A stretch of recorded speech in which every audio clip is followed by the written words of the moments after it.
It does smell like poo in here. John. Sorry, guys. Oh, no. It's hot. Oh, no. It's hot, Sean. Oh, no.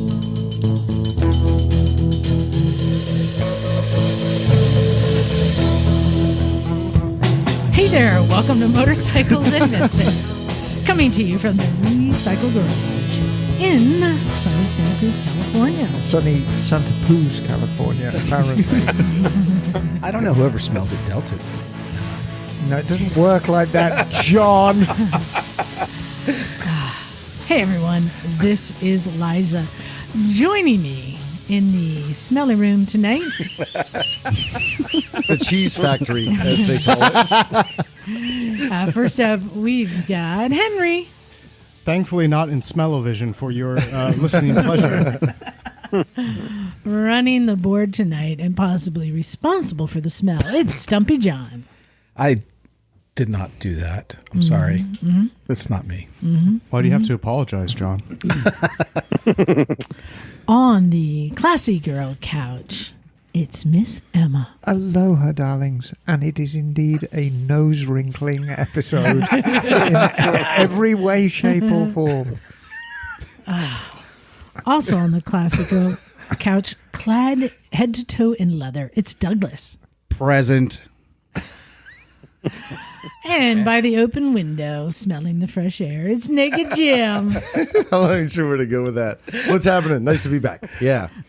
Naked Jim, you went dirt biking today. Yeah, dirt biking again. Yeah, good We stuff. had a little bit of like rain in the last few days. How was the dirt? It wasn't that different. There was just a little bit of some mud puddles in places and a little bit more, like not as dusty, but it wasn't great or anything, but it was still dirt biking. I had an awesome The time. lower field was open. Everything was open. Everything Yeah, was everything was open. Right. And you took Lila and tried to kill them. No, Lila charged super hard all on her own. Don't you love Their it own. when they're Yeah. at that point where they're like, I've done once successfully, I'm feeling good, now they're going to charge? But there was an injury, Well, Jim. I'll start with they started the day by literally jumping like 20 feet off it. Like we went on that little intermediate racetrack. No, we saw the film. It's brilliant. Yeah, there's like we'll build up, and then they just launched. And then we just so it was a good day of dirt biking. But yeah, she did. She has legit dirt bike scars to prove. So yeah, she's they're part of the club. And there is photographic evidence of the injury. Yep. Oh, is there? Oh, yes. So they're going to be sore tomorrow too. Yeah, it looked kind of like that. What's that pool at Yellowstone? That's all like different the emerald? colors. No, right. Whatever, like Kodachrome pool or whatever. Pool. Yeah, it's prismatic pool. It's starting to look like that. Oh, wait, and Yeah. Anyway, it's starting to look like that. So anyway, great day. of course we have Bagel. Jack of many turds, master of none.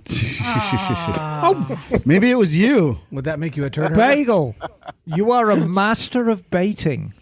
I think Aren't we all? Leave me alone. I'm baiting. too bad I wasn't there to see Lila. I think Douglas, back me up on this. I think the most epic crash of a new rider, Jake. or is it Dukaki Dave? Didn't he do that? I wasn't there for that. The spread eagle. What? I wasn't there for that, but I was there for Jake. I mean, we named a trail after Jake. I know. Yeah. That's how bad it Yeah. was. They all get to that point where they're like, I'm going to go a little faster, and then something goes horribly wrong, and they're airborne. Yep. Yeah, I know. That's always a good time. So I want to get back out there.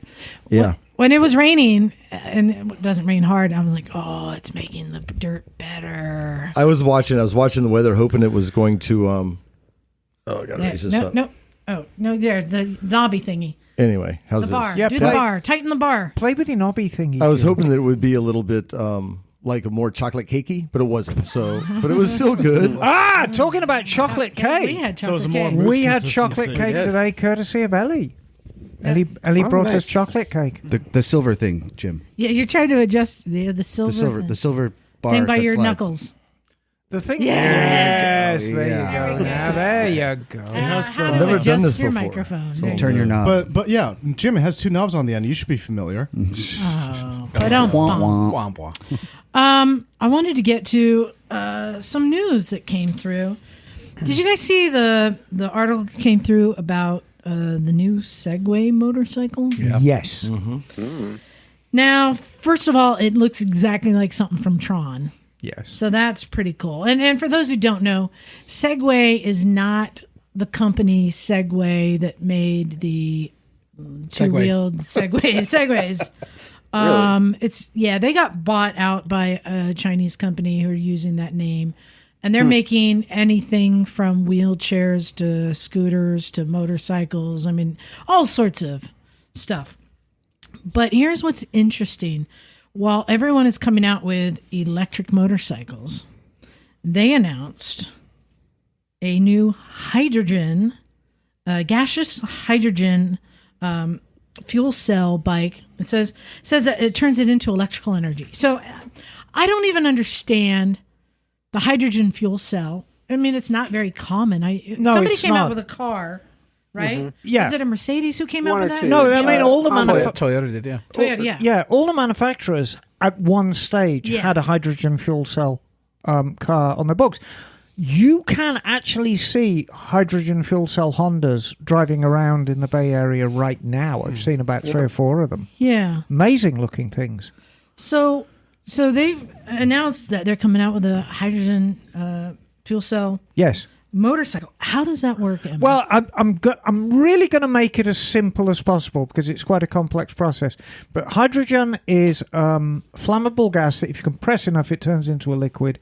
The latent energy powers a generator, which powers electric motors, usually on each wheel of the car. And that's as simple as I can get it. Now, there's a lot that's absolutely ideal about a hydrogen fuel cell vehicle. From an engineering standpoint, the electric motors can be tiny. And the generator that powers them can be tiny. And the actual hydrogen fuel cell itself can be tiny. So all 4 motors, the generator and the hydrogen fuel cell can fit in a suitcase. And you can power a big car with that. But there's a problem. what would that be? Getting hydrogen is very labor intensive. There is no easy way to get hydrogen. So in terms of harvesting it, it's incredibly greedy. And that's the elephant in the room. Great. And labor, is it energy intensive? Energy intensive, labor intensive. There is no easy way to get hydrogen.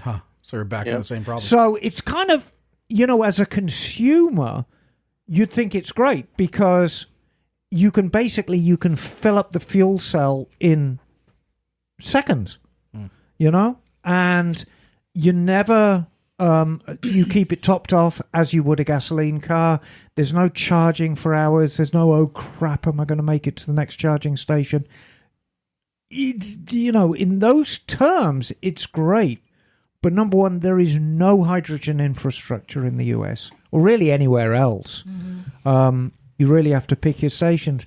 And it's just, unless they figure out a way of making synthetic hydrogen easily and cheaply, it's a lame duck. And it breaks my heart to say so, but there you go. In terms of power output, it'd just Oh, be like massive. Yeah. Oh, massive. Sky's the limit. So where does one get refueled? At hydrogen stations, of which there are some in America. Let me have a look on my phone, see where they are. I mean, if we have them here in the Bay Area, they must exist. Oh, yeah. I mean, I've seen hydrogen. Yeah. There are some around, but they're fairly limited. Isn't there like city buses that are running on hydrogen too? I've seen. Yeah. So is this something that's going to be more common in, say, Asia or Europe and not here? Perhaps. Because we were discussing the battery swap system, and as the guys at Super 73 told us, that's going to be probably in Asia and Europe, and not so much here. So that's why it was kind of fascinating to see this bike and to see that somebody's going there. I'm under the assumption that because of gas prices, everyone is trying to announce every alternative to gas that they're going to be coming out with in the next 5 years. Everyone's like, oh, we got some of this. Where I want to know, Emma, where's that steam powered? Right? Yeah, go back to steam. I know. People are going to be, cost of wood is not so bad. Actually, cost of wood is still high too. Yeah, it is. Yeah, I know. Did you find anything, Emma? We have. Hang on. Yeah. So it looks like. Yeah. God. Oh, right. Here we go. So probably, I'm seeing. Probably in California. You're talking in terms of hundreds. Really? That many, huh? Yeah, there's probably 50 in the Bay Area and at least the same in LA. What would that infrastructure be for if there's only limited cars out there? Well, public transit and, I think Toyota and Honda were pushing pretty hard for their hydrogen vehicles a couple of years ago. Right. So you see a lot of infrastructure for the gas They're stations. just getting it ready, basically. Right. Yeah. Yeah, and it's interestingly, the map is showing all the stations, including the ones that are under construction. So my take on what we're going to see in 20 or 30 years is we're not going to see a single solution. There is no single solution. There's no magic bullet. What we're going to see is a variety of solutions, of which hydrogen fuel cell is one of them. And the different solutions will be presented for people who have different needs. I mean, if you live in a town that has got 2 or 3 hydrogen filling stations, that makes a damn good idea to get yourself a hydrogen fuel cell car. Conversely, if you live out in the San Joaquin Valley and you're close to Interstate 5 and there's a giant Tesla recharging station just down the road from you, it makes sense to buy yourself a fully electric car. Yeah. Conversely, as much as I dislike them, hybrid cars have a place. Mm-hmm. The only reason I dislike hybrid cars so much is, to me, simplicity is the way going forward, and there is nothing simple about a hybrid. You don't make a vehicle more simple by adding engines. Yeah. Just in its rawest form. But there is a place for them. If you live somewhere in bumfuck nowhere that you've got nothing, then a hybrid car probably makes a great deal of sense. Trains are hybrid, right? I'm sorry. I was going to say, how far does it go? Well, trains have been hybrids for a long time, Right. but they work in a very, very interesting way. Diesel electric trains have been around since... Forever, yeah. Since the 40s? dawn of diesel. Mm-hmm. And what you have is you have a giant diesel engine powering a generator, which then powers electric motors on the train. And it's supply and demand. No batteries there, or is it still batteries? There's battery backups, but there's no, the electric motors are basically being powered by the generator. I mean, if you see... I'm not sure how the American system worked, but the British system, the faster the train goes, the faster you hear the diesel pumping. And we're not talking about small things. I mean, you're talking about Napier diesel engines that are like 70 litres or something, Thousands of horsepower driving giant generators that look like they belong in power stations. So, this is big stuff. But that platform worked very well for locomotives, because a locomotive's, 70 feet long? Mm-hmm. And there's no weight.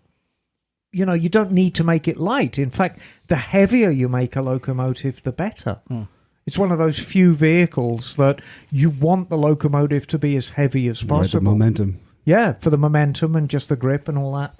So what do we? No, just I'm giving you that for a second. Oh, okay, very good. So, read up on that, Emma. No, I'm going to. Okay. So, hey, I wanted just to Liza just gave me some porno. Circle back again to the big announcement that I made last week, and just reminding everyone, Elephant we porno. are pledging $1,000 to give away to projects, nonprofits, anything that makes the motorcycle community better, right? I had nominated the shark cage loading rack. I thought was a cool idea. And we've had some listeners nominate some nonprofits that we know they've all been on the show. Moto Relief Project, Moto Go, and Rally for Rangers. So these are all great things, services that deserve more money. So I want you guys to help add to that list. And just a reminder, we are, for the next 3 weeks, we're going to continue taking nominations of things that are worthy of money, and we're going to create a list, and then we're going to pare it down and send it off a poll to our Patreon supporters, because that's where the money came from, and let them vote who deserves the money and how much do they get. So I wanted to nominate another item to the list, and Emma, you have it there. What do you think of this? So I like this a great deal because, the one thing that we are constantly missing the target with motorcycling and getting new people on board. It's always a mystery. How do we get young people involved in this? And a few years ago, we had a couple of guests on the show, and I was so impressed with the product. I mean, I backed it, and that was Mimi and Moto. Yeah. The Motorcycling Monkeys, which was basically a children's book. And they have a few books now. They've got a few books now, but my granddaughter loved it, and she'd sit on my knee, and I'd read Mimi and Moto to her. But now it's gone a step further. Yeah, I like this one. So this is from Andrea, who actually looks like a guy. And the name of this is on Kickstarter. If you this is Motor's Voice motorcycle. I have a suspicion that Motor's Voice will be more than just motorcycles. It'll probably be aeroplanes and cars and whatever. But anyway, this is Motor's Voice motorcycle, the only kids soundbook that brings the exciting world of motorcycles to life.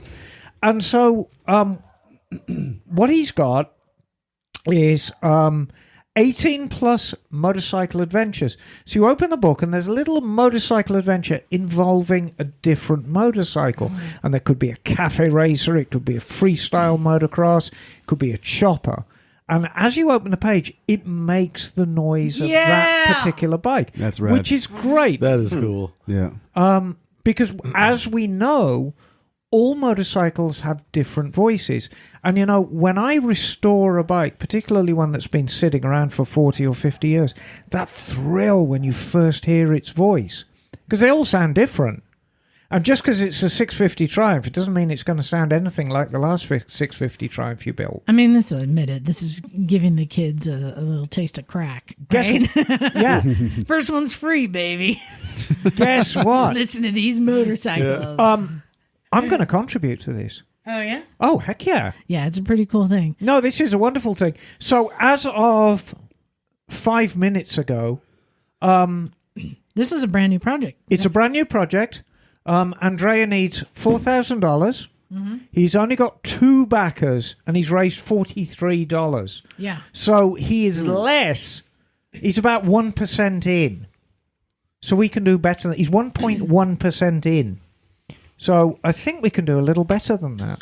So this is going to go on the list of potential not of the nominees. Kickstarter, Motors Voice dash, not slash, Motors Voice dash motorcycle.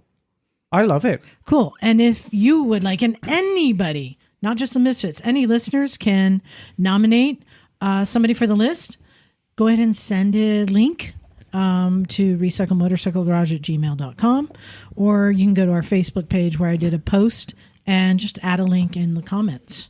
Let's give away some money, right? Yeah. I was thinking, John, you could actually sit in the bathtub with a microphone and make motorbike noises without opening your mouth, couldn't you? I have other ways to do that too. Okay, very good. Oh my God, we need to make the fart book. Nothing like the fart book. No, Everybody Scratch and farts. sniff and audio. It'll encourage John. Oh, no.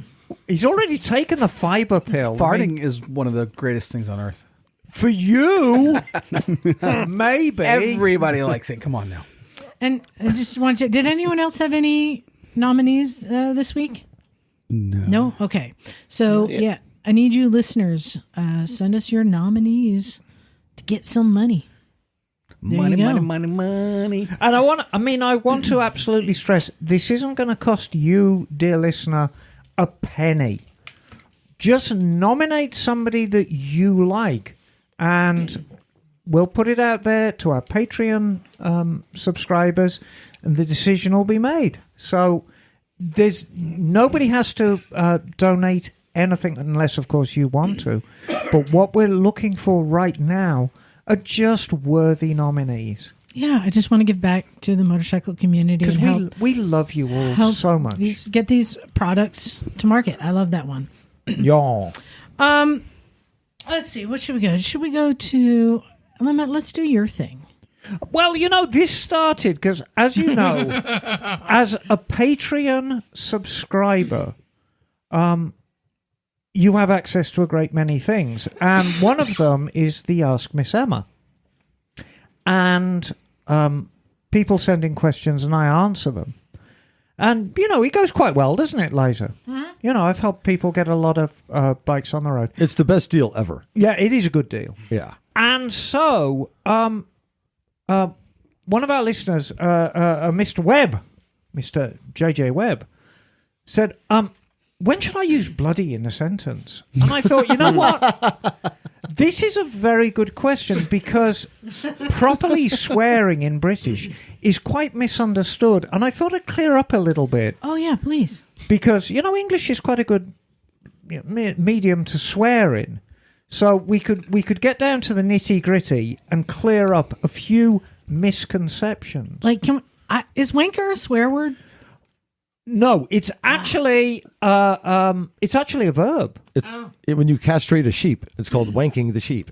Right. So, Right. well, let's start No, I'm just making shit I totally believe that. I'm just making shit I up. was like, oh, okay. So can one be a bloody wanker? Well, Well, of course. They normally are. it's not actually used that much. Okay. So, let's get down to of what a wanker So we're is. learning the proper etiquette of swearing. I'm in giving you English. the etiquette right now. So because this is very, very misunderstood about what a wanker is a lot of people, a lot of boys think their willy, their penis is actually a wanker, and it's not. It's absolutely, it's the most. Would it be a wank? No. It's the wanky. Okay. As long as Here it comes. So, wanker, the best way to Americanize wanker is a jerk off. Okay?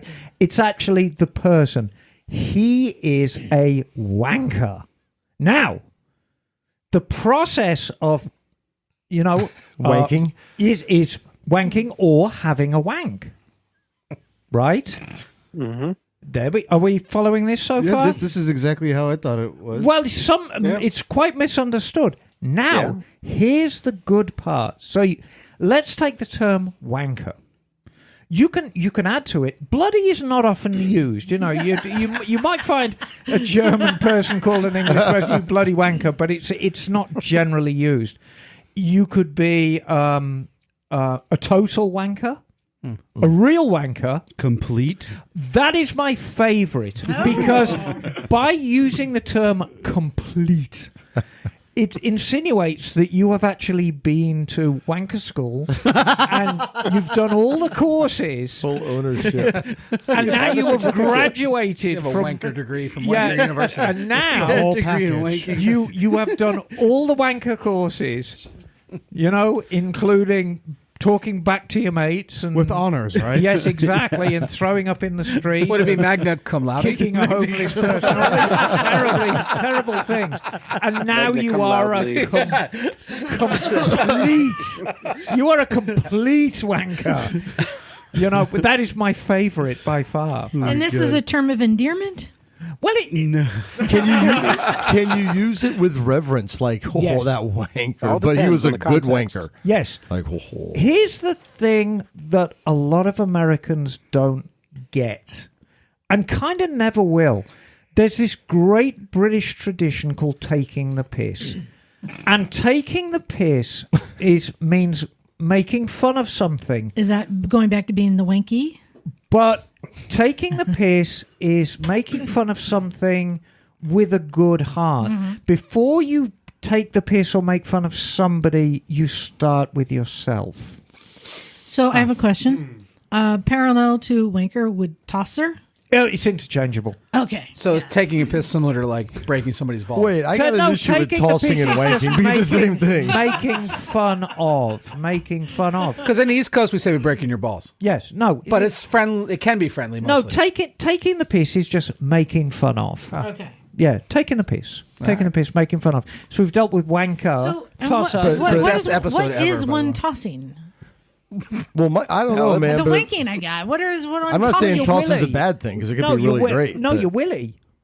You know, if you have a willy, it's because like Henry's got a removable? willy and John's got a willy and Doug and Jim have a willy, so Only- you're, only you're 'cause you've seen tossing it. your willy. So I'm the only one here who can toss my willies. No, you. I don't know. So a tosser is a wanker that Yes. tosses. No, it's just interchangeable. It's Oh, just sorry. a different term. Is this a motorcycle podcast? Yes, because when you hit your thumb with a hammer, you wanker? Until we start talking about tossing these the are salad. common terms used in the shop. Yes. That's more Tossing of the a bloody salad? movement, though, isn't it? Oh. Okay, and what exactly are bullocks? Testicles. Never mind So them. do you refer to somebody as bullocks? No. Okay. But you can refer to something as that is That is total bollocks, okay. complete bollocks, Oh. or my favourite, Blood, no, not blood. a load of old bollocks. A truckload of stinky. No, bollocks. just that's it. But isn't there also the term the dog's bollocks as The well? dog's bollocks means the top of the heap.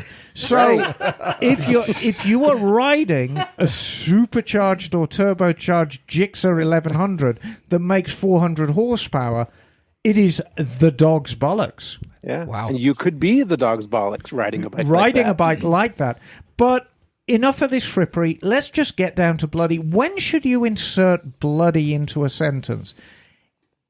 Anytime that you want to insert fucking into a sentence, but don't want to insult people around you, you can just use bloody, and it's kind of ratcheted back a little bit. Now, don't get me wrong. I mean, bloody back, Is it like saying frickin'? yeah, kind of.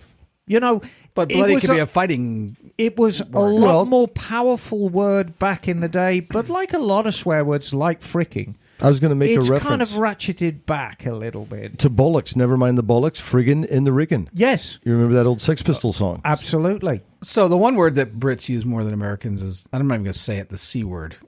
So Yes, is that appropriate in British? it's circle? never appropriate. It's never. It's Okay. never appropriate. You are always going to insult somebody. Okay. When you use that word, you're always going to insult That's somebody. like the mother of all words. Yeah, I think so. It's universal. Like fuck off. Everybody kind of understands that throughout the world. The Yeah, but it C sounds word- like you can use fuck off colloquially and friendly. Like, fuck off, Jim. Not really. I mean, you know, fuck still carries some weight. Hmm. You know, it's not like bloody. I mean, your grandma might say, "Oh, bloody hell," Right. the C word, especially if she's been on the gin. But you know, the F bomb and the C word still carry some weight. But the C word does provide absolute clarity. You drop that bomb on somebody, that's it. nobody Yeah. know it's. Exactly. Fighting words. Yeah. So, just curious, when using bloody, Yes. oftentimes people refer to L, but what's wrong with M, N, and O? Well, you know, L comes first. Okay. Yes. No, Bloody it's hell. actually Oh, bloody- bloody hell. It's Oh, hell. Oh. bloody. Not supposed So- to. Bloody So you wouldn't hell. use hella bloody. Yes. Hella bloody. That would be very American. Liza has those racy friends like Haley Bell. I think we have a new shop term now. Which is? Hella bloody. Hella I like it. Hella bloody. Oh, that's hella bloody. Oh, it's terribly American. I like But it you know, for I- MC. We are terrible. We just lost like 100 listeners. Right? I, Return to Sender MC. Hella I bloody. hope that clarifies a Yeah, thank few you. things. You know, Oscar Wilde really summed it up, and he said, you know, England and America are nations separated by a common language.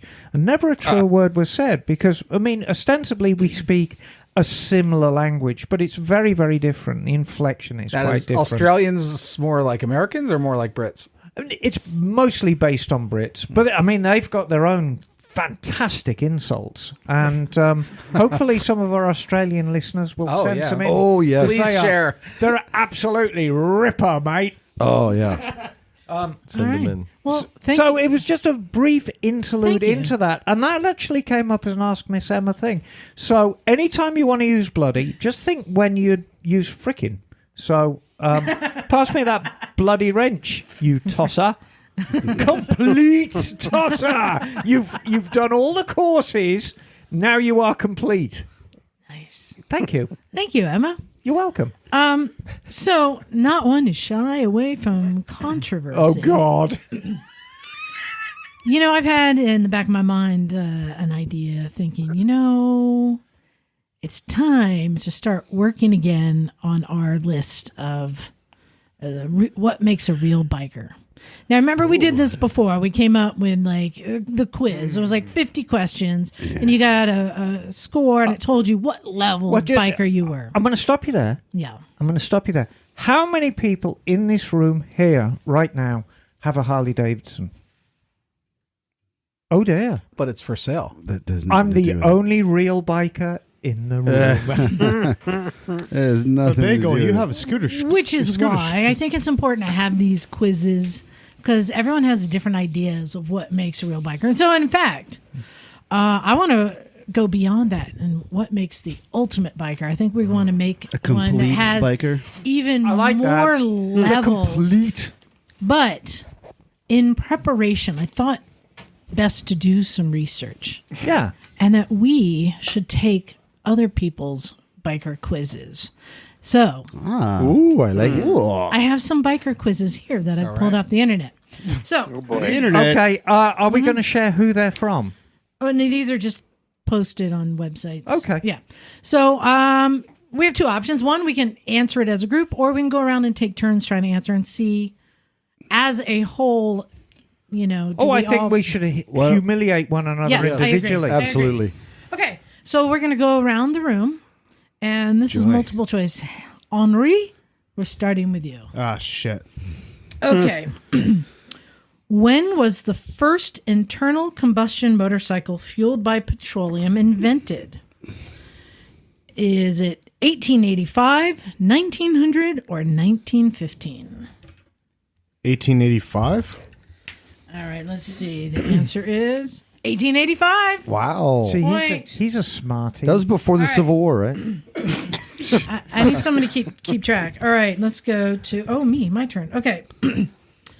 In 1894, which model became the first series production motorcycle in the world? Oh, geez. Is it an Orient Aster, a Hildebrand and Wolfmuller, or Peugeot? You're holding the answer. No, I have to reveal it. Okay. Well, In 18, which model became the first series production motorcycle in the world? Ooh, I'm going to go with Hildebrand and Wolfmuller. Let's see. Answer Cool name. is Hildebrand and Wolfmuller. Hey, somebody Wow. audit that. Somebody audit that. that's a boss name, though. Well, I don't. Yeah, I don't. Yeah, I just took a stab in the dark. I know. But all right, John. Yeah. In a motorcycle, the rotational force generated by the crankshaft is transmitted to which part? The front wheel, the engine, or the rear wheel? Well, It's like a trick question. Like, this is a trick question. What's going on in my head is there's a flywheel or there's stuff involved that gets it to the rear wheel. So that's The too rotational force complex. generated by the crankshaft is transmitted all right, to to the which rear part? wheel. To the rear wheel. Rear wheel. Answer is rear wheel. Rear wheel. Hey guys, we're doing good. All right, Emma, Wow. Yes, darling. you ready? I'll try. Which company has been the largest motorcycle manufacturer in the world since 1959, with around 400 million models in production by the end of 2019? Yamaha, Honda, or Suzuki? Honda. Answer is Honda. Oh, we're doing good, you guys. Yeah, I'm gonna fuck it up. Watch. Pressure's on. Don't jinx it, Doug. This is, what was that? The game where you had the ticking time bomb thing? You had to get hot potato, Hot hot potato. potato. This is like that. Oh, Who's going to geez. be the one? All right, Douglas. Yeah. The motorcycle manufacturer Harley Davidson Yeah, I'm gonna bomb this one. is based in which U.S. state? Oh my gosh, really? Missouri, New Mexico, or Wisconsin? Wisconsin.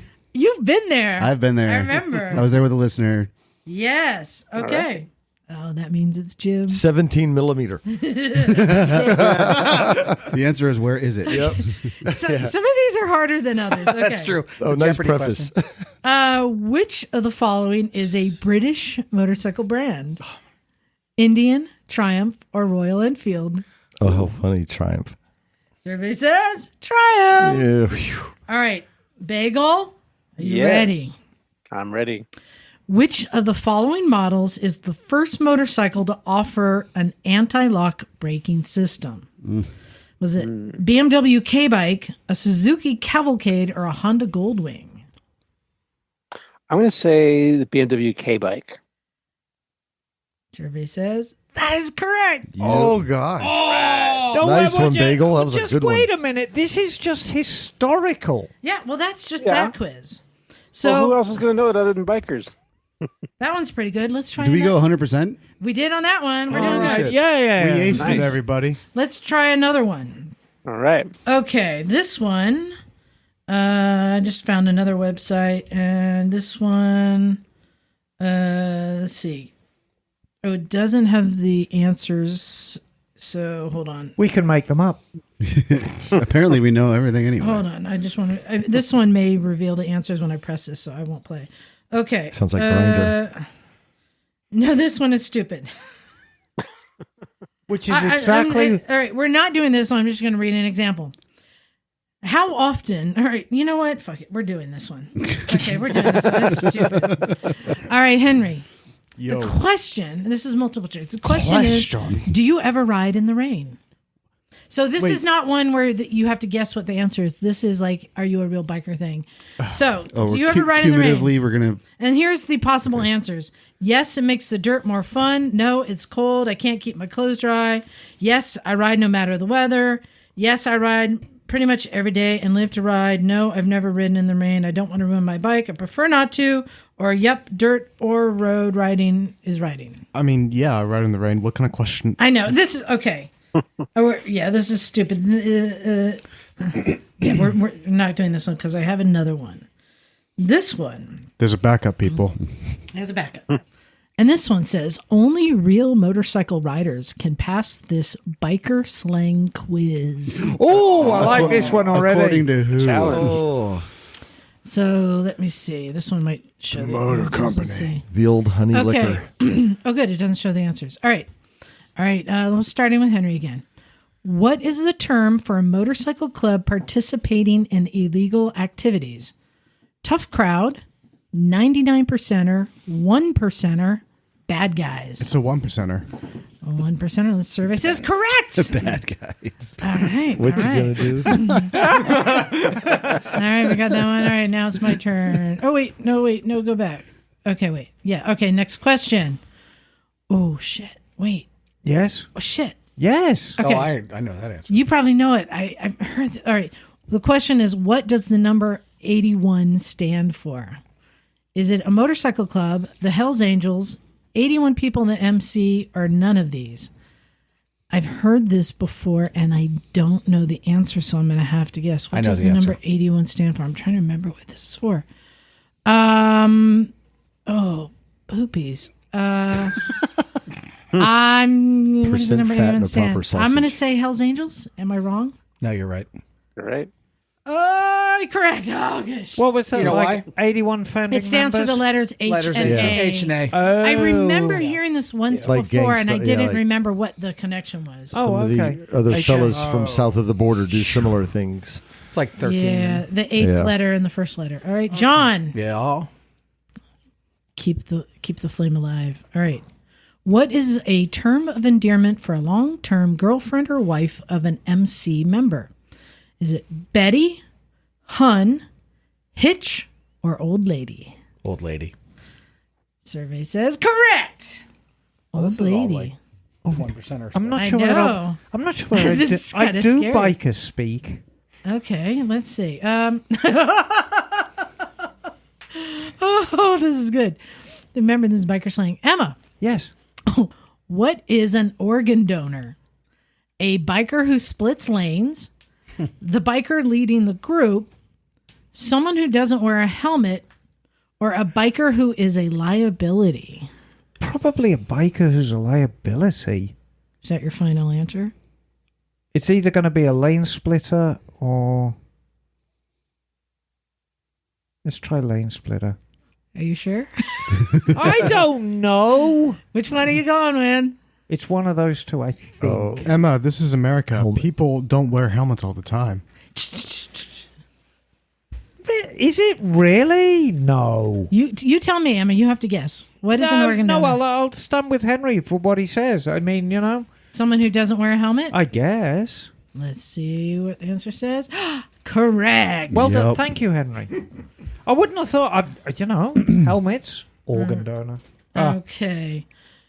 Douglas. Mm-hmm. All right. What is the term used for an MC member who travels between chapters? Frogger, nomad, shifter, or skip? John Harris. What are the options again? Frogger, nomad, shifter, skip. I haven't heard any of those. As the only patched member not- in the it's room. I know. It's not. That's true. It's not Nomad. I think... Nomad's its own MC around these parts. Yeah, that's I not think Nomad. you and me have a disadvantage, though, because we've never seen Sons of Anarchy. Oh no. I'm gonna say Skip. Skip. All right, let's see. Incorrect. What is it? It's Nomad. Nomad. Term used, yeah. I that was. It's my the bottom guess. rocker, not the top. So top is always the club. Bottom is the club of where you're at. Mm-hmm. All right. Well, Jim, can you bring us back on track? Yes. Right now, I was going to say something. Douglas is the weakest link. Yeah, I told We're you. I'd talking fuck about it up. MCs, so I'm trying to be mindful of my words at the moment. I look. I'm just using someone else's quiz. I did not pick these. What does MC refer to? Oh my god. Is it motorcycle club? They built their own bike. They've been riding for more than a decade, or motorcycle comrade. Wow. I'm trying to Definitely. make sense of the other ones. I mean, it's Motorcycle Club, obviously, but I can't even make the That is connection with the correct. other ones. I know. I'm like, what? All right, Bagel. All Yes. right, this is all you. All right. Okay.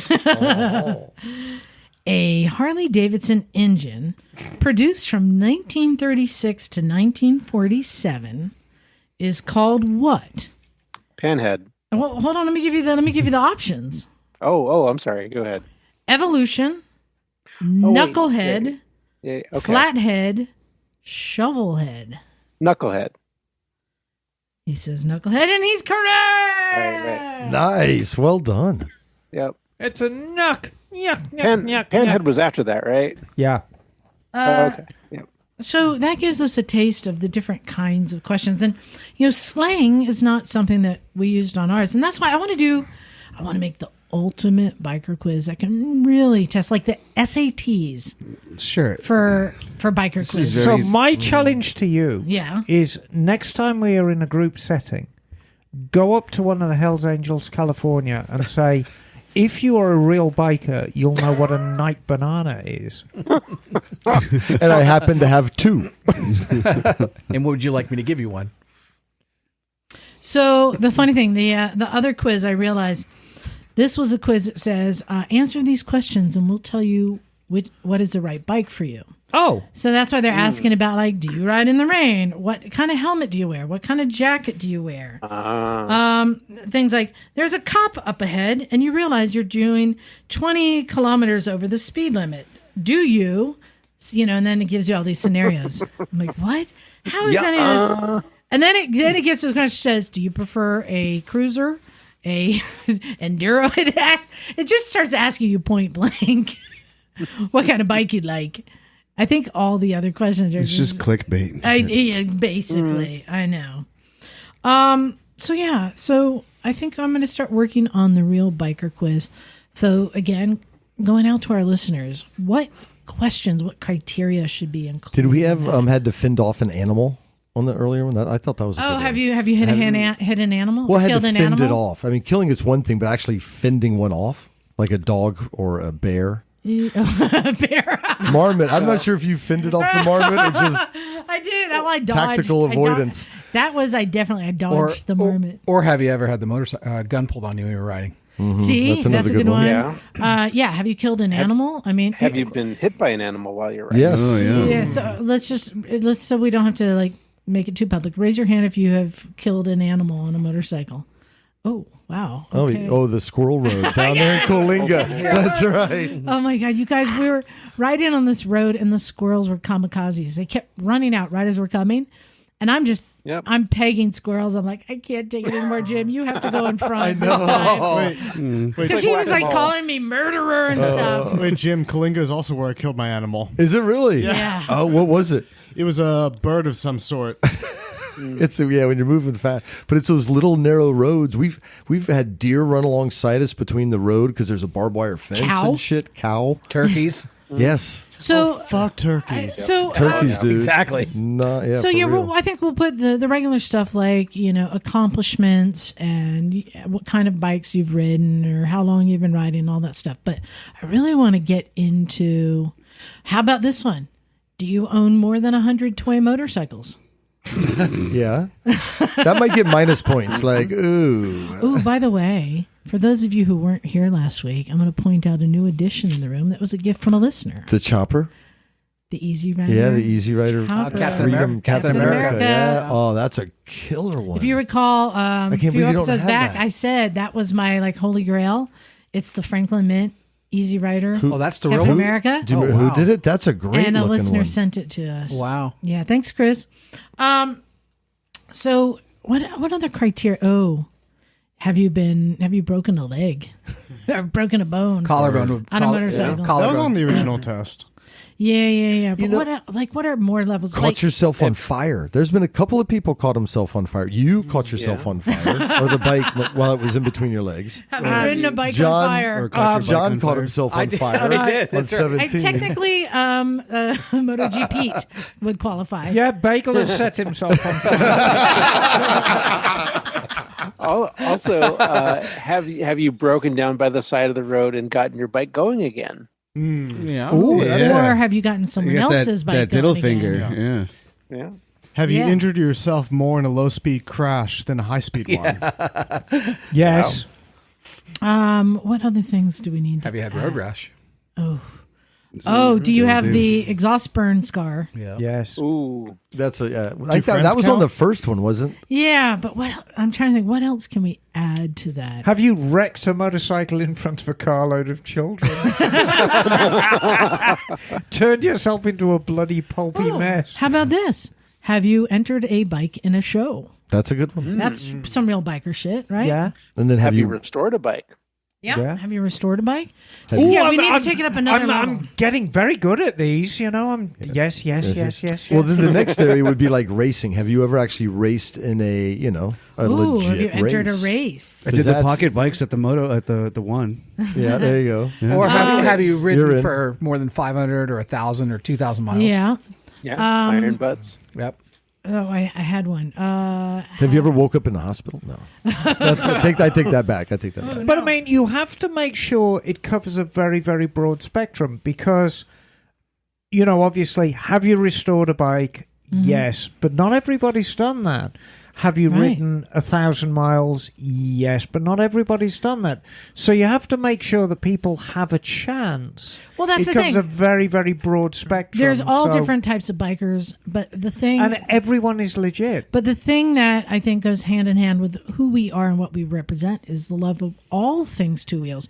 So we put a little bit of everything in. So the larger score you have means the more diverse Right. and accomplished and passion you have for motorcycles. I just get enraged by blue or white scooters. Oh, hang on. Just enraged. Basically, my whole collection. No! Oh yeah, have you been a member of a club? A club.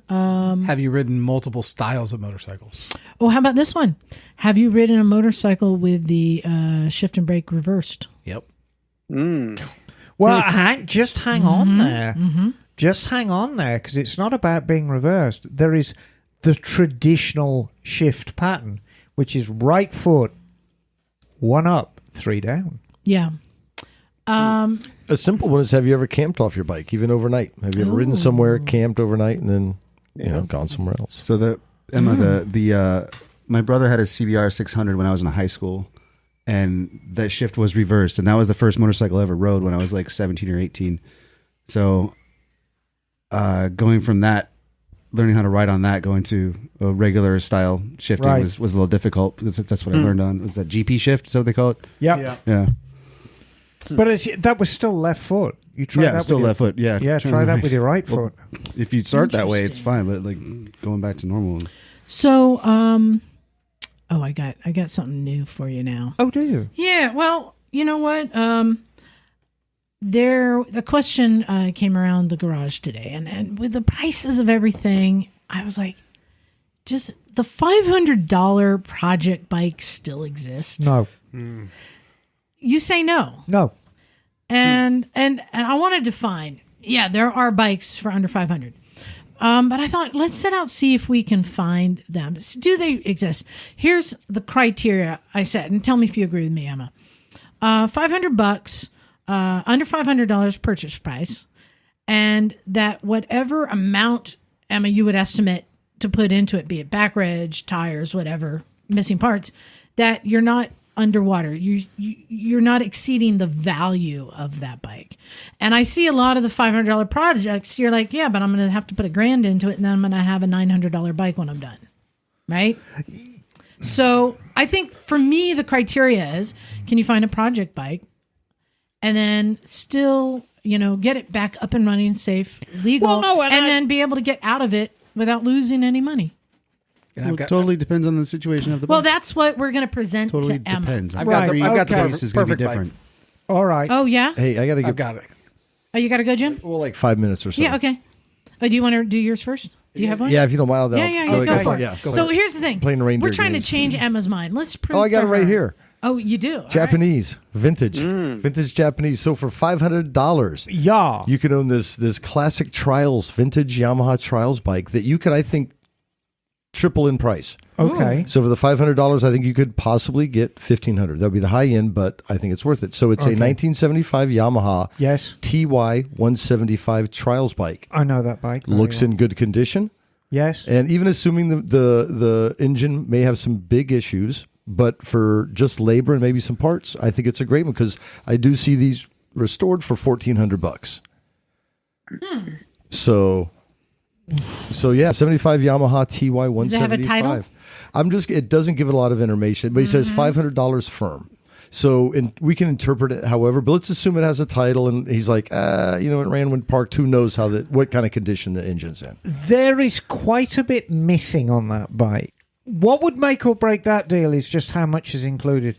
If is the only thing that is included is what's in that picture, no way. Oh. Yeah. There's so much So missing. that's a farm bike. Stuff like, you mean like the front fender and rear fender, yeah. Blah, blah, blah, blah, blah. You don't need a fender when you're jumping rocks. So do you think you couldn't like say drop around $500 in parts in a wintertime project and make $500? Maybe. Okay. Anyway, that was my Okay, all right. either all that right. or a 97 John, you DR350. have I got it. This is going to win. I got it. All right. I think you could probably get $2,000 out of this bike. I see. Oh, okay. I'll be the judge of that. Yes. So it is a Honda Goldwing GL 1100. Oh, God. It's a great project bike. They all are. Only needs electric done, and you're on the road. Engine and carbs are built. Plastics are painted. New seat. And no time to finish. It's got 5,000 miles. And see, he's got pictures of all the little parts that are coming with it, too. So he had time for all the other projects. So we got a brand new gas tank painted. And that's the bike. Let me see that bike. And For $500. so this is pretty complete, John? It looks like it, yeah. They're saying it's just missing electrical? It needs electrical work. Oh, needs electrical work. Well, I mean, we had that Gixxer in here that needed a whole harness. But I think Absolutely, John. That bike will never run again. It's not, it needs electrics. There is nothing there. There's nothing there. And the trouble is, I rebuilt the engine, I rebuilt the carbs. Says who? Yeah. What you're going to be presented with there is a bike with no electrics, with plugged up or badly rebuilt carburetors, with an engine that's probably timed wrong and the belt's put on wrong, if it's even been touched at all. That bike will never run again. And I tell you, half of the problem, as you kind of go through your motorcycling career and you know and understand more. Hold on. You leaving, Jim? Oh, just stay to the room. You're muted. I'm out of here. All right. See you, Jim. You're yelling at me. Bye, Jim. Yeah. Bye, Jim. See ya. Bye, Jim, darling. Jim got a new helmet, too. As we learn more about motorcycles, things like old tires become important. So something as simple as buying a $500 project and it's got 20-year-old tires on it. Yeah. Would you ride on that? No. You've just spent a crap load of money Yeah, on you're spending, tires. $500 on tires, probably. There you go. Because now we know. And you'd be surprised how many people show up at Mototown. Oh, I just bought this project bike. And they've cobbled it together and got it running. It's got 20-year-old tires on it. And they don't factor that in. And I say, now look, I'm not trying to get you to spend money, but these are old tires. But do you factor in consumables like that to the equation? have Because it's to. going to go up bad anyway. I mean... But isn't that what we're doing, though? It's adding to the bottom line. Well, and here's the other thing I find is function. When you're looking at these 30, 40-year-old bikes, it's not going to be a daily rider or commuter. It's not going to be a touring bike, and it's not going to be something you can go keep up with all your buddies riding in the hills. This is going to be a solo, fun, little short ride. Look what I built. But nevertheless, it's got to have tires that aren't going to disintegrate. It's got to have front brake pads that aren't covered in fork oil and don't work. Yeah. It can't have sacked out suspension. And that little lot, fork seals, brake pads, tires, it's like $1,500 worth. Like my XT. I mean, I'm in it for tires, for suspension, Yes. for chains and sprockets. Yes. For All the things. Yep. All right. I think I have one here. Okay. So as we just said, when you're looking at like a 30, 40-year-old bike, again, you're not going to have the performance that you really need. You're not going to have the reliability. But I found a bike that you don't need that. I see. You never had it to begin with. Oh! Yeah. Well, you had reliability, and I think it'll continue to be reliable. And there's no way this is a money pit. Because what I have here is a 1978 Honda Express. Oh, God. For $300. Does it have a title? Now, Honda Express is basically it's a 50cc moped, Yes. which is still a great around town Yes. bike for college students, whatever. Whatever you would have used it for 40 years ago, it will still do it today. 25 miles an hour. Yeah. So this bike is $300. It says it. So here's where the broken English becomes a little worrisome. Need fix, doesn't have coil ignition, cost $49. Need brake, I don't have time to fix, is not working. Original Honda moped bike, 1978. If you can fix, came and get. Yeah. And it's here locally. It says it has 1,300 miles on it. But here's my thing. An ignition coil on a bike like this, $49 sounds expensive. You should be able to get that really cheap. Right? So If for that's $300, how much do you think total to get this up to? Can I I say would it? put my kid on this to ride back and forth to school. How much do you think it would cost to get that bike? Emma, should we came and get this? Yeah, came and get. How much do you think it would cost to get that up to tip-top condition? A lot. I mean, oh my, there's nothing there. There was nothing there to begin with. Nonsense. What do you mean? So what, are we looking at another We're looking at $200? $300 maybe? easily. Presuming it runs. And knowing expresses the way I do, would you like to know what the elephant in the room with expresses is? What's that? Honda Express had this very, very innovative little fuel tank. And this little fuel cell that sits behind the seat. Mm-hmm. And one half is gasoline, and the other half is oil for the oil injection. And there's a little barrier in between. And the barrier falls apart. And when that happens, you're done. And I guarantee it, that's happened on that. I don't know. I think what a great little bike to wrench on to get it running. You could be riding around and sell it to your friend for $900 to ride around campus or wherever. I think you can make money on that. Well, it's being sold by Monica. It's a cute little moped. I think the bigger the bike, the deeper the hole. You should go and buy it. Well, we'll see.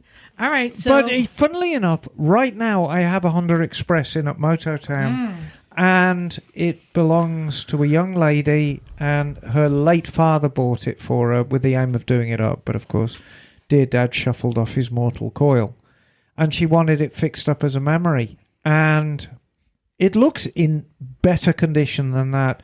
And by the time we totaled everything up, I said, look, it's not worth it. There's no value I will admit, I am suspicious why the headlight is not attached and all the wires are hanging out the front like it's puked up wires. Right, exactly. And on top of that, where does that front brake cable go? Where? Yeah, you're inheriting other people's problems there. Oh, yeah. Okay, well, still. All right. It's a project. So I haven't restored your faith in the $500 project yet, okay. but maybe Douglas can. Okay. Let's hear it, Douglas. This is actually in Santa Cruz. Oh, good-o. I have a Foxy GT moped with a 50cc Sax engine. Foxy Loxy. From the ad, and I'm not going to read the whole thing, but it looks like it sounds like it's running. They say basically it's worse for wear, but they replaced the throttle cable and did an oil change, and it comes with 2 replacement carburetors, but it does need a little bit of work. They're asking $500. Mm-hmm. They did not mention anything about the registration, but this is a moped, right? Don't need to register? No. Moped, right? Because it is pedal assist, right? There's a moped registration. But it's like registering a trailer, I think. Right, but you don't. Yeah, okay, it's not going to be out of reg. Right. So yeah, it looks like a fun little thing. $500? Yeah, let's hear Emma tear it down. Well, no, actually, it's a nice little thing. It's a pretty little moped, but there it is. I'm thinking like $200-$300 maybe to get it safe and rideable. Let me tell you something. Some hours of work. There are no. Let me tell you something. Parts for this. There are no parts for this. Bagel, you are the scooter and moped expert. Foxy. Well, scooter. I don't know much about mopeds. I own one moped. I've never even ridden it. Foxy. Never heard of What? it. This may be the only one in California. This may be the only one left in the world. Well, even Sax parts probably aren't too easy to come by anymore. Exactly. Yeah. You know? Yeah. Actually, that's the only thing against it. I mean, it's a cute little thing. There's got to be like cheap Chinese replacement parts for that thing. Yeah, is it a Chinese bike? No, it's German. Oh. Oh, really? The Germans. Now you got him interested. The Germans. He might own 2 What, does it mopeds. say what year? You know, it's out of everything so far, it's the most promising. But again, by the time you've put tires on it, by the time you've made it safe, that $500 is now $1,000. And if it breaks, where the hell are you going to get bits? Bagel, it's a 74, and it says the odometer is 109 miles. That's kind of cool. But the odometer's broken. If you only had friends that were driving up next week. You know, that would... When you get into this really, really odd stuff, I remember a friend of mine, I can't even remember the name of it. It was a German moped, not dissimilar to that. And she loved this thing, and it was in absolutely perfect condition. But every time it broke, It was a nightmare. There were no parts for it. And you're kind of scrambling, making stuff fit that doesn't belong on there. And it was a solo. And it just... Something as simple as tires. Yeah. No, I bet that there, if it's a German-made bike, I bet that there are sources in Germany where you could find parts for it, but that's probably one source that you have to find. It's, probably somebody who bought the inventory of the manufacturer when they went out of business or something like that, who was just still selling parts for him. I would have agreed with that up until a month ago with my Benelli saga, which I'm not going to go into right now, but my Benelli Quattro second gear saga, that nobody had second gear for a Benelli anywhere in the world. Oh, no. Oh, yes. And I came so close to scrapping that bike. And in the end, I got out my lathe and I made some bushes and I made some thrust bearings and I got a Honda 504 transmission in it. But it was a great deal of work. A simple second gear for a bike that everyone knows, Benelli Quattro. No second gear. So my faith in getting parts for old bikes was a little bit shaken with that. Funnily enough, the only manufacturers that I have any faith that I can get anything for are British manufacturers. Because I know no matter what the BSA or the Norton or the Triumph or the Vincent Black Shadow or the AJS, anything that comes through my shop, I can get everything for it. So, are you saying Douglas has not redeemed your faith in the $500 I don't know. project? It's the closest one so far because I like it. It's a lovely little thing. Well, we got two more presentations. Let's see. Okay, Henri. Bagel? Oh, Bagel. Yeah, Bagel. What do you got? All right. Well, I have something that I found on Facebook Marketplace. Emma, I just texted it to you. If you can take a look at that. Oh, I'll have a look at my telephone. Yes, this is something that is almost a classic. It is a dirt bike, and it is a Suzuki. Suzuki? A 2000 Suzuki Cougar What? 100. Oh! Yes, little 100cc dirt bike. Okay. And this is a 100cc two-stroke with a 4-speed manual transmission. Oh. It has new 20W40 trans oil, a new clutch basket and plates, new stator cover, new throttle cables and grips. The motor was resealed with new gaskets all around, reaches speeds of 55 plus when it hits the power band. Now, the cons are it could use a front brake cable and rear brake adjusted. Previous owner put on a smaller wheel in the rear, and it has a small wiggle while driving. Oh, my God. The plastics, well, it's a wheel. You can find a new wheel for it. Plastics were badly painted and are chipping in areas. Third gear at times will fall into a false neutral. Did Adrian own this bike? I don't know. Yeah. But that's the bike. I mean, it's a runner. It'll do 55. It needs a little bit of work. They say it'll do 55. Well, they say it'll do 55. It ain't going 55. And how much was this? This is There's no $500. fucking- Reduced from $750. If you drop it from a plane, it'll Bagel, go 55. it's a death trap. What? It's a death trap. If you gear Why it do you right, say it'll go that? 55, but it'll take you 20 But minutes You to love get there. Suzuki's, Emma. I love Suzukis, but not that one. No, I mean, when you go around changing wheels and, the downside is it's just got a little wiggle. There's something, Well, how hard is it to change out a wheel? it's money, darling. It could be little like bit. swing arm bearings, couldn't it? But this is a bike that runs. Yeah, but you the know, and other it needs question, Bagel, is what is it worth in tip-top shape? not a whole lot, but it Yeah. doesn't need a whole lot either, though. Well, you've got to That's split the thing. case. You got to split the cases, dear. You got to put a Well, new third if- gear in it. Yeah, I mean, if you really want to get the gears, but again, that's not money. That's just labor if you do it yourself. Well, and if Emma has to cut it on her lathe, Yes, now you're what? But- You're $2,000 into the job. but, But it's come on, you're not going to tell me gears aren't available for a Suzuki from 2000. Suzuki. No, they CSMNL, probably are. come on. And it is a two-stroke. Right? Yes. It's easy. Yeah, 10-minute job, right? All right. Yeah. So Emma, are you not convinced? No. Oh, God. Oh, Good try. So- Megan. I'm being tough today. I'm being I know. I'm being a tough Emma. For next week, I would like you to find one that you would. Ugh. I don't think they But she exist. says it doesn't exist. Well, I don't Try. think It's they up to us to Try. present. All right. I but don't. Wait, hold on. It's not like I'm shooting everyone down. I really think the era of the $500 bike that you buy and pretty much do a weekend's work and ride is over. So what is it now? 1,000? Hold on. We're, Maybe more. but we're not out yet. Okay. Got we one still more. have Henry. And I have another one too, if you want. I think this is Henry. What do you got? So I'm going to read it exactly from the ad. Okay. 1980. Yes. Suzuki Yes. GS850. GS850, nice parts bike. Needs battery, has new tire, needs some minor work. Bill of sale, 500 firm parts, Pike. Where is it? But why is it a parts bike? It's a parts Pike. It's a Pike. Pike.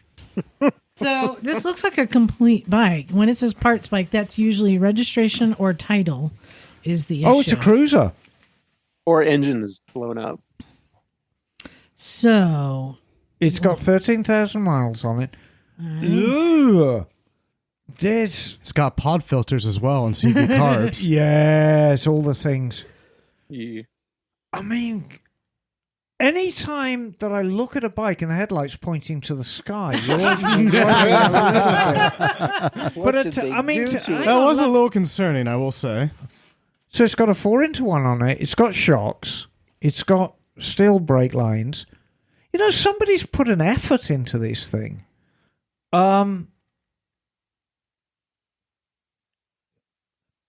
And does it run? No description of it running. Nice parts bike, needs battery, has new tires, needs some minor work. So you have to find a miner to work on the bike. Like a coal miner or what? Yeah, no, it's minor They got the work. small hands, you know. Bill of sale, 500 firm, parts Pike. So there's something fundamentally wrong with this bike. There has because he's mentioning it's parts bike twice. Yeah. So it's engine's either toast, I the bet. engine's toast, the registration is a work of fiction. There's something fundamental about this bike because ostensibly it looks like a nice bike. It's all there. It's got blah, blah, blah, blah, blah. There's nothing about it running. So there's something that you call the guy in Corona and he says, oh, by the way, it's got no gears or it's missing second gear or It has a hole in the bottom of the engine case. there's something. But if you were to part out the bike, could you make your money back? Yeah, I mean, I'll tell you how it works with parting out bikes because everyone's, oh, it's not going to run. I'm going to part it out. And when you part out a bike, there's 1 or 2 items on that bike that are worth a decent amount of money. Gas tank. The rest of it's worth nothing. So inevitably what happens is you take $1,000 bike and you sell the gas tank for $300 and then you sell the seat for $100 Pipes? No? and then you sit on the rest for a year and 18 months and 2 years. So you take it to the scrapper. And then you take it to the scrapyard and your $1,000 bike realized $400. And that's what happens to everyone. You know? And also a parting out a bike is not the same thing as a project bike. No. Exactly. So, Yeah, for me, when I see the word parts bike, that's the kiss of death. That means somebody knows this is not going to be a runner. It's the ever. red ring of death. Yeah. Most likely, yeah. there are. We were thrown a huge lifeline because of Corona. I mean, the whole coronavirus thing was an awful saga for the human race. But the one good side of it is here in the motorcycle industry and as motorcyclists, we're really thrown a lifeline. It revitalized the industry, and everybody agrees on that. But there are casualties, and I truly think that the era of cheap $500, buy it, you know, do a weekend's work, right, it's over. And has been for a while. And you can blame it on the market. You can blame it on the popularity of motorcycling. You can blame it on just the cost of used parts. But it really is tough. And I will do my best to try and find something, Doug. But I'm really not sure whether they exist. So maybe not for 500, but maybe find one that would be worth it. Well, and that's the point. And where are we at? Where are we at? Exactly. We have to say what is a decent-sized bike. So now we've got to define what a decent-sized bike is, something perhaps over 250 that you can actually ride around and enjoy without being terrified. Well, and that's why I said the criteria for me is that whatever you invest into it, you could get your money back out. So it could be a dirt bike, it could be a touring bike, let's whatever. take the $500 away. Find out something that is a project bike, listed as a project bike that would sell for more money than you're going to put into it and the bike. I think the realistic... Where's that threshold? I can give you that threshold right now, and I think a decent bike that you can ride around and is not going to kill you and not going to break down every 5 minutes and has a current registration, $1,500. So that's the starting point. And that's going to get you something rusty and crusty and maybe doesn't look good, but it's going to have sufficient life in it that you can enjoy and is not going to kill you when you go out on it. And that's your starting point. And then you go up from there. So back to your earlier point around COVID, I've been wondering if there's going to be a flooding in the market in the next year or two. Maybe. And kind of a resetting. Everyone's not with the gas prices. Yeah, everyone's kind of expecting this flooding of the market. Huh. And I don't see it's going to happen. No. I think we've gone through a fundamental change in how we regard vehicles and how we regard buying vehicles and how we value vehicles. And I think it's kind of here to stay. I have seen multiple stories of not just motorcycles, but trucks and cars where dealers calling people who they sold the vehicle a year ago, yes, offering to buy it back for the same price. Dang. And or offer them, a trade-in because they know they can sell that car again. Here's a great example. It's crazy right now. Morgan was telling me about Stefano, an Energica. Mm-hmm. And they've got Energica, and they've got this disgusting Mercedes Sprinter van that's done like 250,000 miles. And Stefano hates it because it's always breaking down. And the transmission just went out again. Oh no! And so it's at Mercedes, and Mercedes call up and say, "Hey, Stefano, do you want to sell this thing?" And he's like, "Yeah. How much will you give me for it?" And they'll give him 40 grand for it. Shut up. So I mean, wow. And I don't think it's like a 2015 Sprinter with like 150,000. I firmly think I could get my money out of my Tacoma I bought in 2018. I think I could sell it for what I bought it for right now. Yeah. Oh, yeah. Yeah. I was going to say Charlie sold his pickup truck for like $3,000 less than what he bought it. These are all signs that the market isn't going away. But here's the thing, Emma. Yes. I want to believe. And I do as well, because look, times change and we all live in these halcyon days, and I want to believe as well. I bought my first Bonneville when I was a very young teenager, and I paid £400 for it, which is equivalent to $600, and it was a running 650 Bonneville, and it was good bike. And all my mates were buying like £200 and £300 Honda 754s because they were cheap back then. Yeah. And I'd love to go back there. And these weren't turdy bikes. These were just bikes that had been through a couple of English winters. So the chrome was maybe a bit scabby and the engine cases were a bit scabby. And funnily enough, bikes got painted a lot in England because a lot of the Brit bikers, certainly back in the 70s, didn't really like bright colours. And the Hondas and Suzukis were in like metal flake orange and something like that. Jesus Christ. So there were a lot of these bikes that were kind of satin black before their time. So, but they were cheap. But isn't like $400 in the 70s like $1,000 today? Yes. In terms of inflation. Oh, more than that. Meaning you got to sort of count inflation. Yeah, I mean, you've got to kind of factor in inflation to it. Right. And that's a very, very valid thing. Because if we truly want a $500 rideable bike now, we got to kind of put that into perspective. It's 15 now. Yeah. It's like nothing. Yeah. Well, here's the deal. Like I said, I want to believe. Yes.